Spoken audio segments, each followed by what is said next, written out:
Chapter 3, just my luck. This is the passage I got. Taming the Tongue. So a lot to talk about this morning. So if we're not teachers, we don't have to pay attention. Yeah, that's right. Just you and the right reverend over here. Just me and the right reverend. That's right. Everyone else can get out. Yeah. Man. Okay. Yeah. Andy, would you be willing to open our time in prayer? Would that be okay? Thank you. Our God and Heavenly Father, we're thankful that we can gather together here. We're thankful that you're in our very presence. We're very thankful for the book of James, which reminds us of essential worship, all of that worship, all of our faith. And we pray that we would learn from today's message and we go on Christ. Thank you and thanks, Lord. Amen. Thank you. Thanks, Andy. Okay, so we're in James chapter 3. I'm just going to read our passage for this morning, and then we'll circle back around to it. But I just want us to hear it out loud at a gallop. James chapter 3, starting in verse 1. Not many of you should become teachers, my brothers, for you know that we who teach will be judged with greater strictness. For we all stumble in many ways, and if anyone does not stumble in what he says, he is a perfect man, able also to bridle his whole body. For if we put bits into the mouths of horses so that they obey us, we guide their whole bodies as well. Look at the ships also. Though they are so large and are driven by strong winds, they are guided by a very small rudder, wherever the will of the pilot directs. So also the tongue is a small member, yet it boasts of great things. How great a forest is set ablaze by such a small fire. And the tongue is a fire, a world of unrighteousness. The tongue is set among our members, staining the whole body, setting on fire the entire course of life, and set on fire by hell. For every kind of beast and bird, reptile and sea creature can be tamed and has been tamed by mankind, but no human being can tame the tongue. It is a restless evil, full of deadly poison. With it we bless our Lord and Father, and with it we curse people who are made in the likeness of God. From the same mouth come blessing and cursing, my brothers. These things ought not to be so. Does a spring pour forth from the same opening both fresh and salt water? Can a fig tree, my brothers, bear olives, or a grapevine produce figs? Neither can a salt pond yield fresh water. We've talked a little bit in our study on James about the fact that James is actually the closest thing we have to wisdom literature anywhere in the New Testament. He's drawing really heavily on the wisdom of Solomon in books like Ecclesiastes and the Proverbs. He's also drawing very clearly on the wisdom teachings of Jesus. Actually, as I was reading that, you probably heard some echoes of some of Jesus' teachings there. Most scholars agree that James intimately has Jesus' teachings in mind here. But I want to think of a theme that came up when we studied Proverbs. Proverbs Chapter 18. Many of you, I think, will know this when I say it. Death and life are in the power of the tongue. You heard that before? Death and life are in the power of the tongue. Now, James is going to unpack that idea through a series of metaphors here. We're going to look at 3 of them in particular. Even though there's a lot and he mixes his metaphors often, we're going to look at 3 of them. And remember, metaphors are not just figures of speech. They actually shape the way that we interact with reality, the way we think about the world. They're structures by which we make sense of our experience. So the metaphors we use matter a lot. They shape us, inform us, and there's some real powerful stuff going on in James's metaphors here. Now, when Solomon says that life and death are in the power of the tongue, I want to suggest to you that he means that literally, not figuratively. Okay, and James is picking up on this theme too when he talks about blessing and cursing. We don't actually, what does it mean to bless someone? What does that word literally mean? The word in Greek is eulogia, where we get our word eulogy. What does it mean to eulogize someone? They don't have to be dead, by the way. We can do this when they're alive. Any idea what it means in the Bible? Yeah, absolutely, right? To invoke God's presence, to watch over. There are really famous scenes, particularly in the Old Testament, where a patriarch will bless people.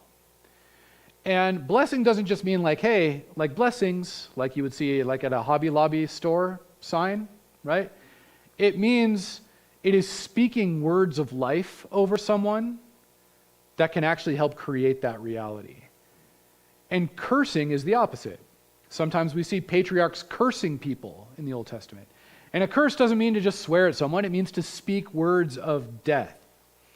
All right? And I was reading about 2 studies this week that showed the power of blessing and cursing. This is a true story. Maybe you've seen this. This study's a few years old. Again, it's not conclusive. Some scientists are not sure whether they believe it or not.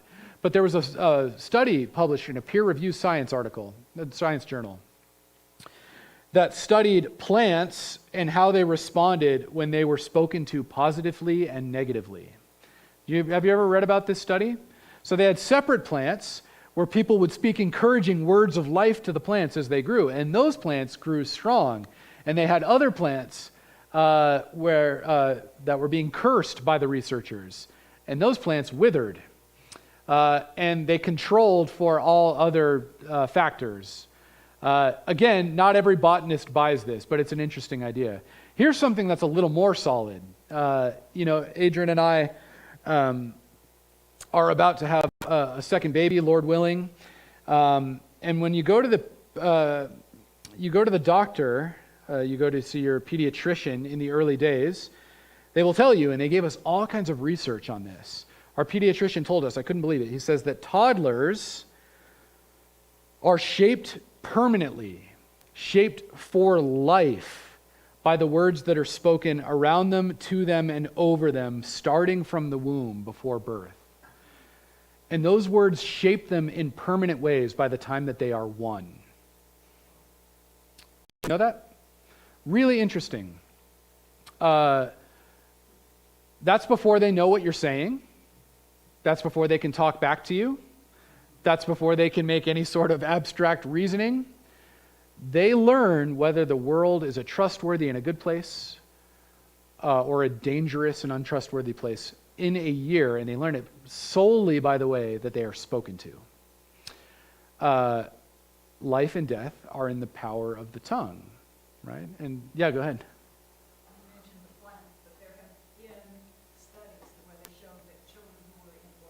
Oh, yeah. And never spoken to, and never hugged or touched. Yeah.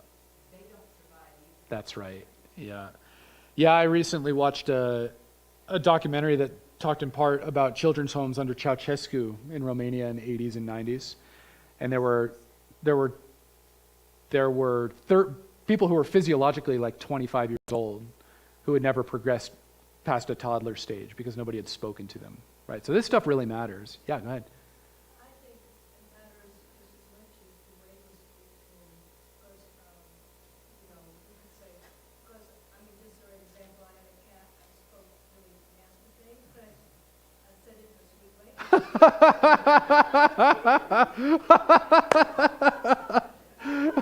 So Barb is making a point about how the manner of our speech is important. So she said she used to say nasty things to her. Love me, it's like not love, and I would say how ugly he was, and, he's so good. Wow. I did it so sweetly. Oh, wow. That really, Barb, I don't know what to do with that, to tell you the truth. That's amazing. Wow. So, those of you who are parents and grandparents, we've tried to get into the habit of blessing Kit, right? Of telling her that we love her, we value her, we want her. Speech matters, right? James is concerned with sins of speech above pretty much anything else. It's a theme he returns to again and again in the letter. And in this passage, he makes the argument, like if you look at verses, verse 2, right?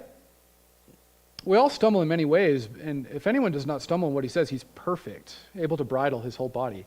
What James is saying here is that taming the tongue is the final test for becoming perfect and complete, lacking in nothing. Speech, in other words, holiness of speech, tends to be one of the last things to come when we grow into maturity in Jesus. Now, why do you think that is? Why is it the final test? He goes on to say, we can tame every kind of animal. Right? You go to the zoo, you can see any kind of animal. You don't see a human tongue in a cage there because we can't tame it. Right? Why is it the final test for maturity? It's the hardest to do. Yeah, exactly, Luke. Why is it the hardest? Because we're blabbermouths. That about sums it up. Yeah. He says this is especially true of teachers, right? Teachers speak many more words in a day than your average person does, which is why Jesus is accountable that he says we're going to be accountable for every idle word that we speak. I think about that often. When seminary is in session, I sometimes have 3-hour classes. I sometimes have 6-hour classes. And when I think about how many words I speak in 3 hours, that's a lot, right? So by the sheer probability, there's going to be way more idle words, right, for teachers. And even if you don't talk very much, if you're a relatively taciturn person, you still speak a tremendous amount of words in a day, tens of thousands, right? So we're blabbermouths. Yep. Why else is it so hard to tame the tongue? Yeah.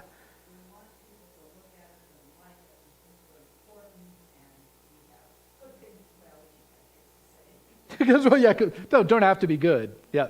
We want people to think we're important, right? One of the ways we do that is by talking. Yeah. Mm-hmm. Yeah, we want to fill the air. We're uncomfortable with silence. That's right. James makes the argument, following his brother Jesus, that our speech literally is an index to the condition of our interior life.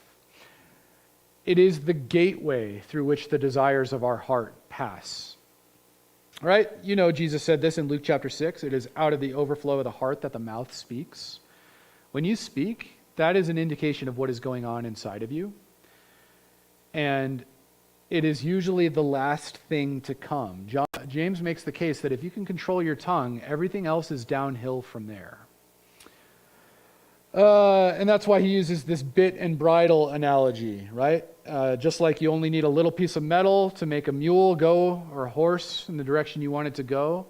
If you can control your tongue, you can make it go where your whole body where you want it to go.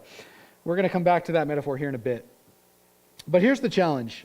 Verse 7 and 8. Every kind of beast and bird, every reptile, sea creature can be tamed and has been tamed by mankind, but no human being can tame the tongue. It is a restless evil full of deadly poison. There's a lot there we could talk about. I want to think about that word restless. Restless. That's an interesting way to describe the tongue, isn't it? The message says, the tongue runs wild, a wanton killer. Oh man, the tongue runs wild, a wanton killer. Yeah, running wild. Leave it to Eugene Peterson.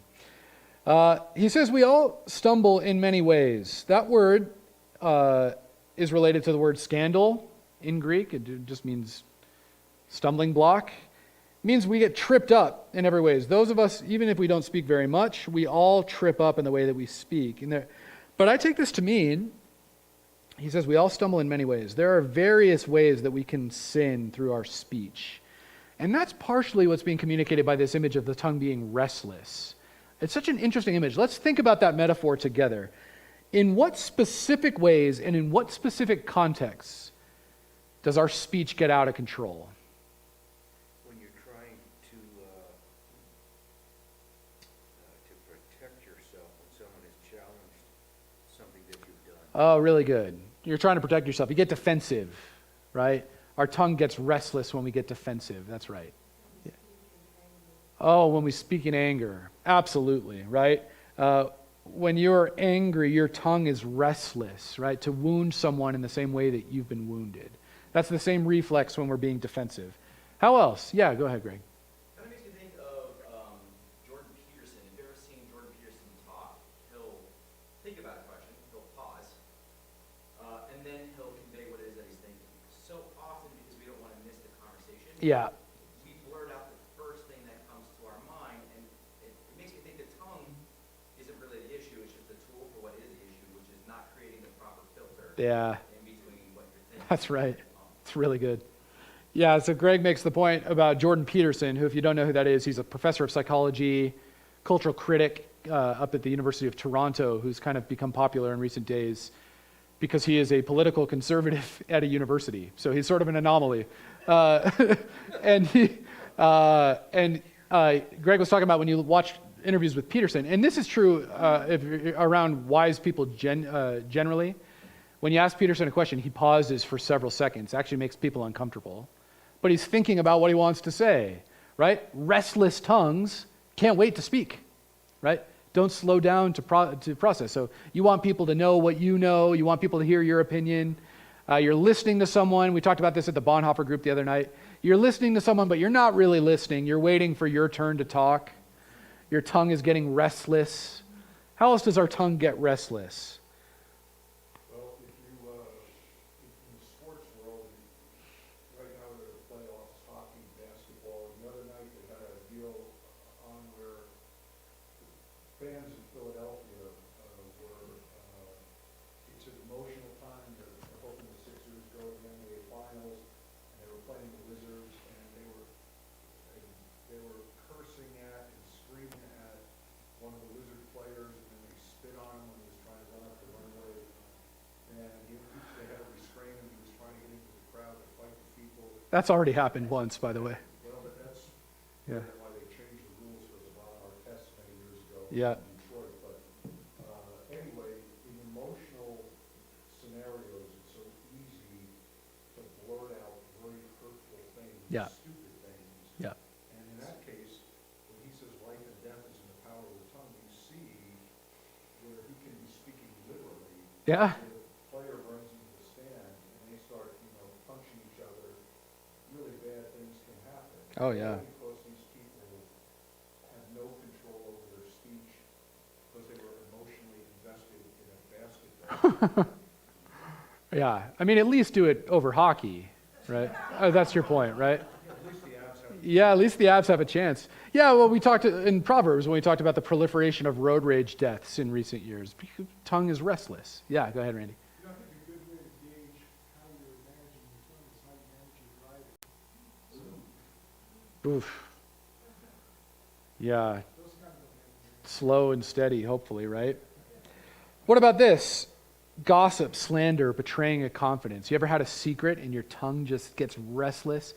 I shouldn't tell you this, but, right? You know that? Or you have to promise not to tell anyone.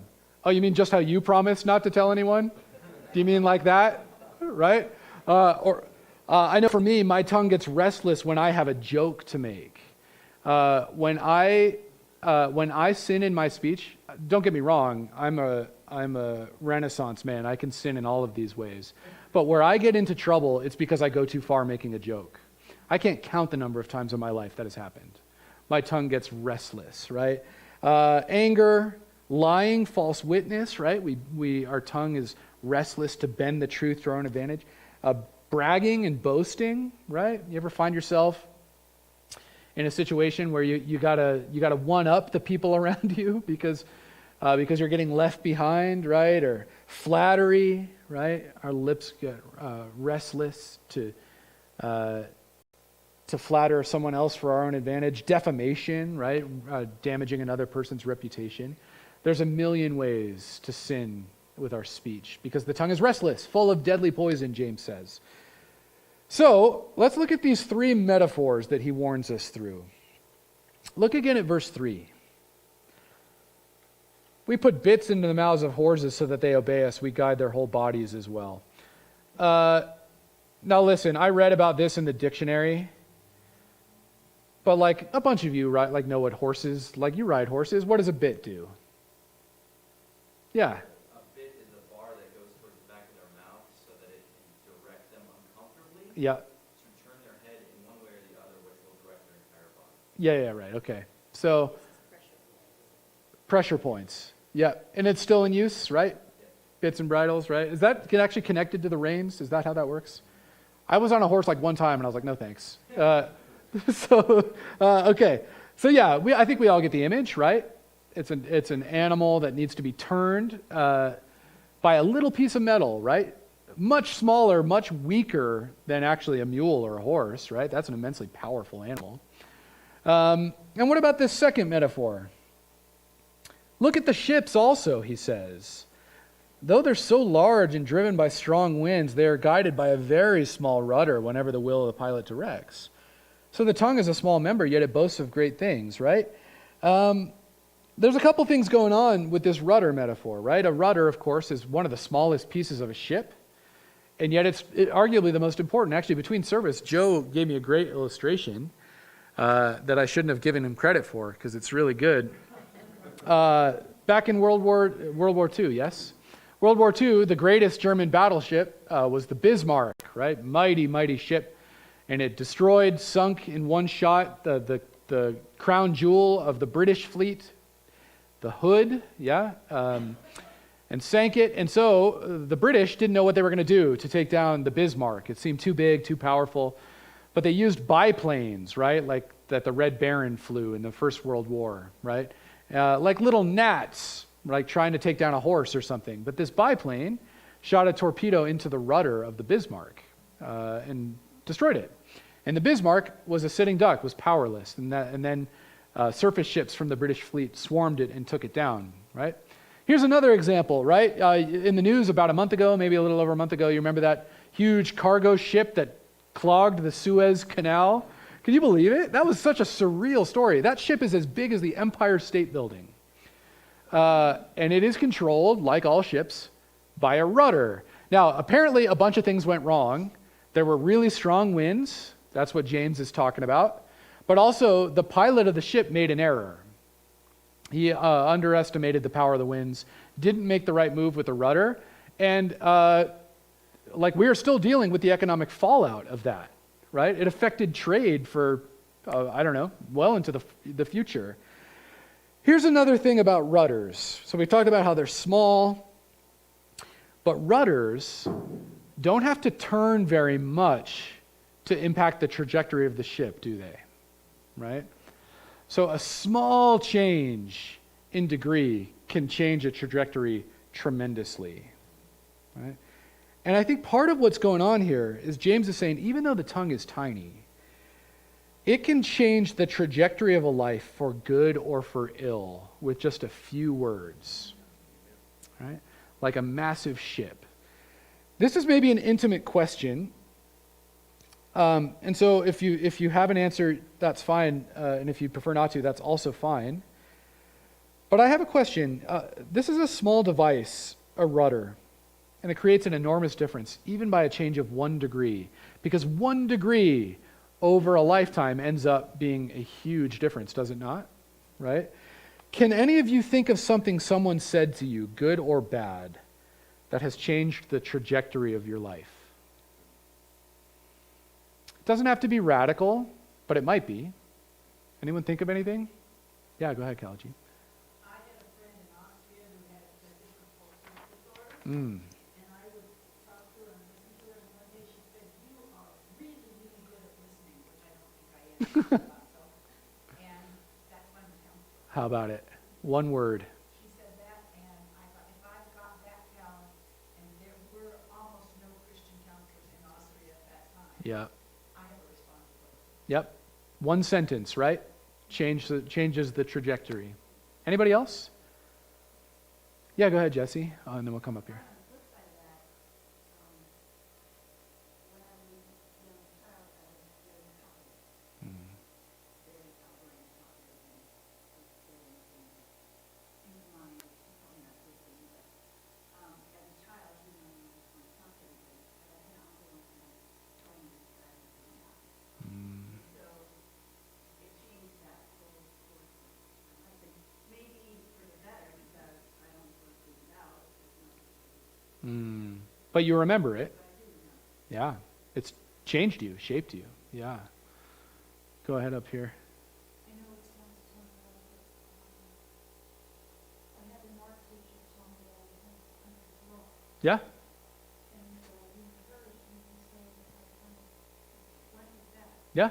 An art teacher telling you that you could draw, right? I had a similar experience. I had a professor in college, one in particular, who told me I was good at doing theology. I didn't know that he was sending me to make below minimum wage at the seminary at the time. But that has shaped the trajectory for me. And on the flip side, I once overheard, so I played soccer in college, as a lot of you will know. It was a Division II program, which sounds impressive. We were the worst Division II team in the country, literally, by every metric. But I once, after a practice, I was coming out of the locker room, and our coaches didn't know that some of us were still there. And I overheard my coach saying that I was terrible. Just can't play. Said, we can't play Ryan. He's hurting us. I remember that. It's not like I was going to go play in the MLS or something, or like play for Manchester United.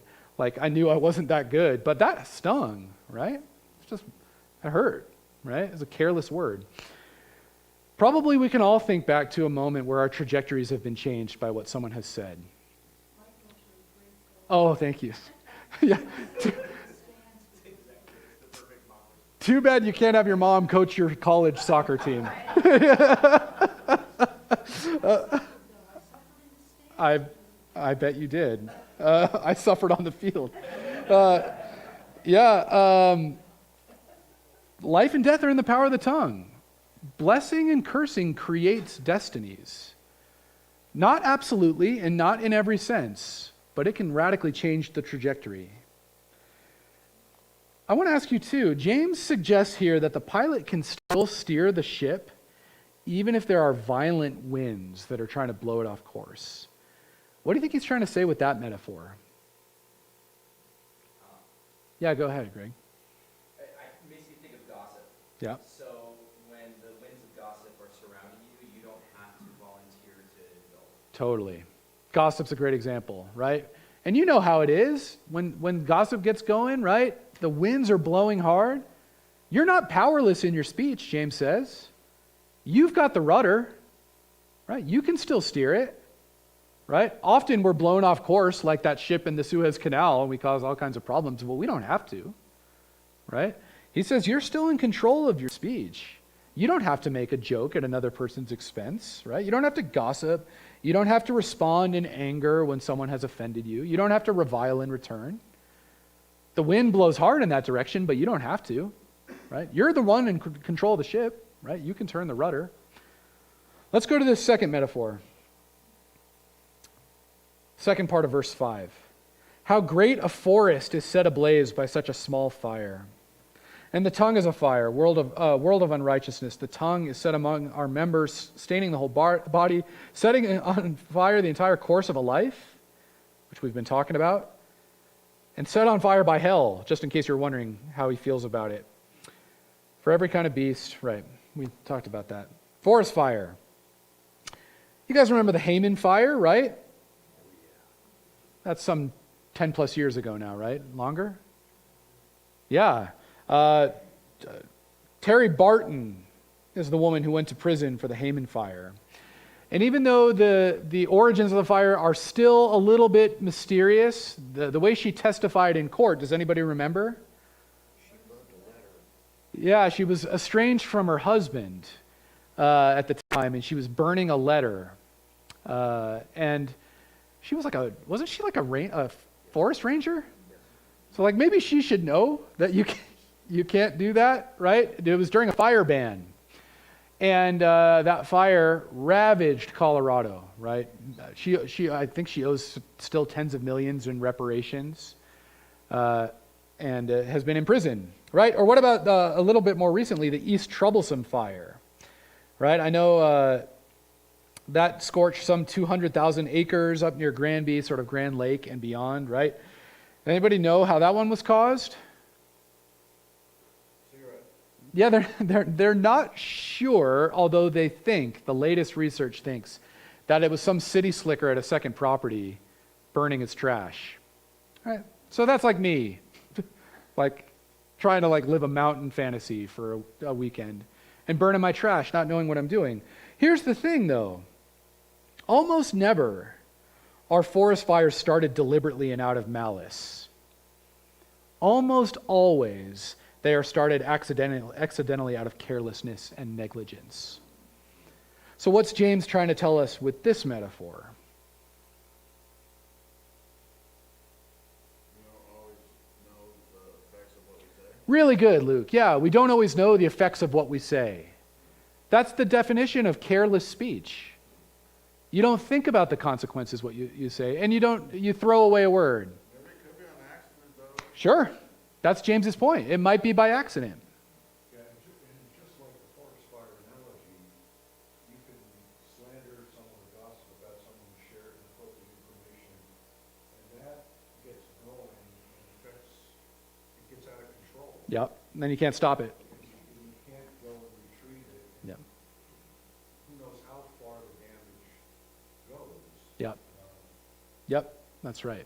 Careless word. Anthony, were you going to say something? Yeah, it was a similar thing that, once something like a forest fire gets set ablaze, and even if you want to control it, sometimes it starts going in directions you can't even control it. Yeah. If you want to rein it back in, and the cat's out of the bag kind of thing. Yeah, that's right.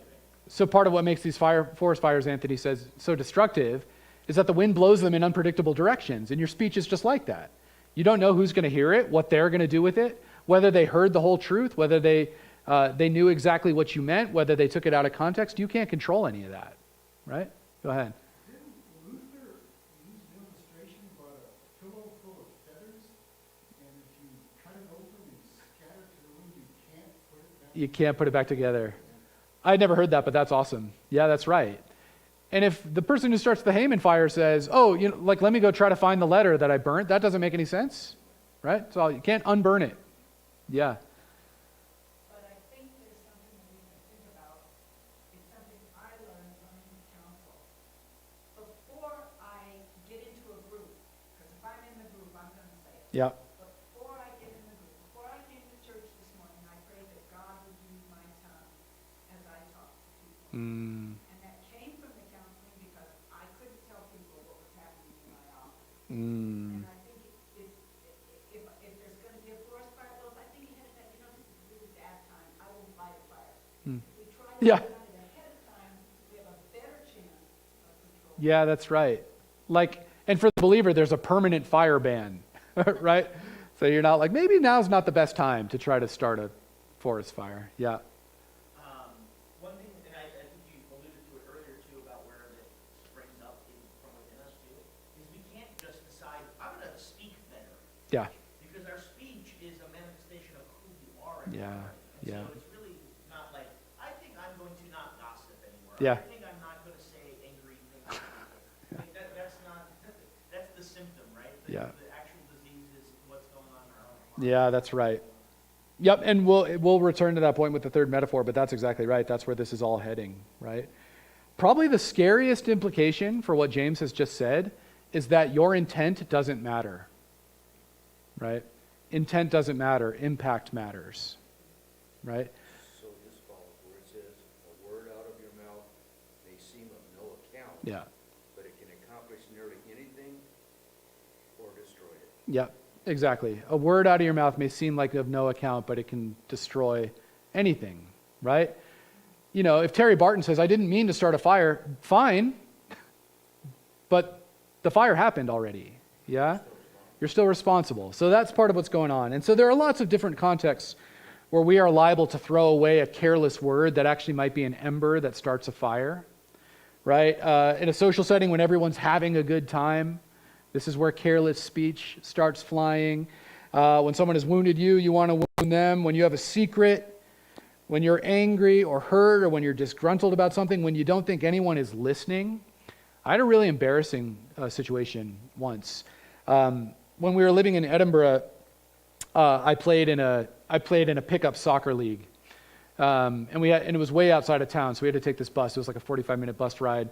We would go, and we could only afford to rent the pitch late at night, and so we would often be the only ones on the bus going home. And we had just played this about an hour game, and we were riding this bus home. And there was a new guy, or a guy who had only played with us a couple times. He ended up on my team and had a really bad night. And we didn't play well, and we lost. And this guy was part of the problem, although we were all on the team, right? So we all could have played better. I didn't realize he was on the bus when we were riding home. It's just a city bus. I couldn't see him. He was sitting behind someone else. And I said, oh man, Greg was horrible tonight. Like, Greg killed us out there. Like, that guy's bad. And Greg leaned over and said, do you mean this, Greg? He was a PhD student in philosophy, so he's a savage wit. He said, oh, did you mean a different Greg? And he was okay about it, but that was a careless word. An ember, right? Could have started a blaze. Careless. Probably never did. Changed the trajectory. He's probably a university professor now, so it's probably fine. Yeah. Yeah, maybe so.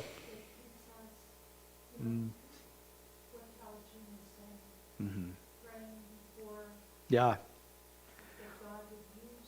Oh, and to Anthony's point, right? Like, you can't just decide, right? There needs to be some sort of transformation of your person, which is what the Spirit does. Yeah. So let's go there. Let's go to the third metaphor. That's a good segue. Verses 9 through 12. Oh, and just one point. He says when the tongue burns with the fire of hell. That word that is translated hell is the word Gehenna. And that's an actual literal place outside of Jerusalem. It was a smoldering garbage dump, right, where the city burned their refuse. And it came to be used as a symbol for torment, which is why it's translated hell. But he's basically saying our tongues are just like burning fire dumps, right? Like they're just smoldering piles of garbage, making life miserable for everyone. All right, verse 9. With the tongue we bless our Lord and Father, and with it we curse people who are made in the likeness of God. From the same mouth come blessing and cursing. My brothers, these things ought not to be so. For does a spring pour forth from the same opening both fresh and salt water? Can a fig tree bear olives, or a grapevine produce figs? Neither can a salt pond yield fresh water. He uses a bunch of different metaphors here, but they're really just one metaphor. Our culture is rapidly changing by the moment. You may have noticed this. Things that were perfectly acceptable to say 3 years ago are now no longer acceptable, even a year ago. And it's not just you and I getting caught in the crossfire. Here's a list, a partial list of celebrities that had to issue apologies for things they said in 2020. Jimmy Fallon, Jimmy Kimmel, Ellen DeGeneres, Kanye West, Johnny Depp, pretty much anyone who talks in public, every talk show host, they've all had to issue tearful apologies because they said something that might have been funny a year ago and is now offensive. Okay, not a good time to be in comedy. But what's interesting is I went and I read their apologies this week. If you guys wonder what I do with the salary you pay me, it's stuff like this. I read People magazine. I read Ellen DeGeneres' apology. But it's all going to come full circle, I promise. I read these apologies, and in one way or another, every single apology said, this isn't really who I am. Right? So they say something outrageous or terrible, and some of them, I thought they got railroaded. Some of them were just making jokes. Some of them said legitimately awful things. But every time they say, this is not what I'm really like, please. Why does that strike us as a disingenuous apology? Yeah, Greg, go ahead. It's not really who you like, why'd you say it? Yeah, exactly, right? If it's not what you like, why'd you say it? Right? It actually is. Right. It will be refreshing to hear one of them say, it really is who I am. Yeah. And I'm really sorry because my heart's not right. And I really hope God would help me change because it is who I am. Yeah, that's right. There was a major league pitcher a number of years back named John Rocker. You guys remember him? He was a reliever for the Atlanta Braves. Yeah, he's a psychopath, basically. Yeah, I think he was one of the first pitchers to throw over 100. yeah, he could throw in the low 100s. He was really crazy. He's a crazy guy. Well, he was always getting in trouble for saying racist and homophobic things, basically. But I once heard him say, yeah, I was raised in a culture that was racist. I was taught to speak this way. I should stop, right? It's pretty refreshing, actually. I don't know whether he did stop, but our speech is who we are. That's the whole point James is making. What you say is a reflection of what's inside of you, right? You can't say, oh, I know a bunch of salt water came out, but I'm a freshwater spring inside. James would say, no, you've got salt water springing up in there, right? Or, I know that these look like olives, but I'm a fig tree. No, you're an olive vine. That's the point he's making. Our speech is probably the clearest index of who we are. And this is why James thinks that it's the hardest to master. Because it is the gateway. Well, this is the teaching of Jesus very clearly. James is thinking of his brother here. Out of the heart, he says, comes all kinds of iniquity. It's not what you put into a person that makes them unclean. It's what comes out. Right? So he says we all stumble in many ways. No one gets their speech right. But there are three big takeaways that I want us to keep in mind this week. Number one, the tongue is small, but it has an influence grossly out of proportion to its size. This can be a good thing or a bad thing. Our speech can change the trajectory of another person's day, their week, their month, their life. Number two, we are equally accountable for deliberately malicious words as we are for careless throwaway words. All of our speech counts. Number three, your speech really does indicate what's inside you. It's not really who I am. Yes, James would say it is. And this is all in service of the theme that he introduced in chapter 1, integrity. He wants us to be the same in every context, right? And our speech is one of the ways we do this, right? We should be people who speak blessing, not cursing. We should be people who speak words of life, not words of death. We should speak the truth, even if it's to our disadvantage, right? We should not lie to one another. Brian, I'm thinking about this, what Anthony said back there is so critical because if you have superficial and deeper issues when it comes to the tongue. For example, a person who's a gossip the core of their issue could be, for example, envy. Mm-hmm. They're always looking at what other people have. They wish they had this. They want that. They can't have it. And so they're always gossiping about other people who have things that they want. And so, like Anthony said, you can't just say, well, stop gossiping. That's Yeah. not the issue. The issue It's a symptom of a disease. is the person. Uh-huh. It's the deeper sin of envy that has to be addressed, or the gossip's never going to change. Yeah, that's right. Yeah, we tend to think about sins of speech a little too superficially, I think. Like when you're coming up through youth group or whatever, what does it mean to sin through your speech? It's to like swear, use cuss words. And like I'm not telling you to use cuss words, but that's just a symptom, right? What's behind that? What's the heart issue, right? That's the question James is challenging us to consider. What's the wellspring? Is it salt water or is it fresh water? That's a transformation that can only come by the Spirit of God. All right, that takes us to time. And it's a Memorial Day weekend, so you all may have fun plans coming up, so I won't keep you. Parson Ed, would you close our time in prayer, and I'll let these people enjoy their Sabbath. And Lord, forgive us for the innumerable times we have done damage to our speech. I ask, Father, in great grace and mercy to bring some healing to people that we have damaged. Mm. Help us to be wise. Help us to recognize